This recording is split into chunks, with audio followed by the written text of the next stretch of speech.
ओए इधर आ। जी साहब, चाय दूं? इधर काम करना है तो पैसे देने होंगे। कल तक पैसों का इंतजाम हो जाना चाहिए, वरना काम बंद। समझा? शाबाश। आप जैसे लोग इन गरीबों से इनकी मेहनत का हक छीन लेते हैं और ये भीख मांगने पे मजबूर हो जाते हैं। आपको सरकारी तनख्वाह मिलती है, उससे पेट नहीं भरता, रिश्वत मांगते हो, शर्म नहीं आती आपको?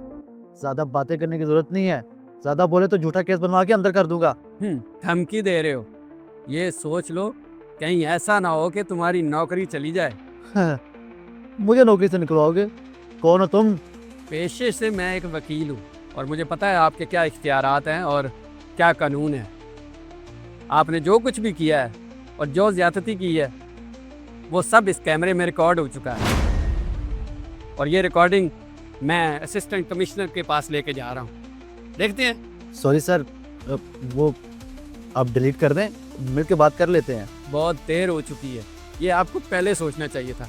चलो आओ। ठीक है ना, मैं इसके नुकसान की भरपाई कर देता हूँ।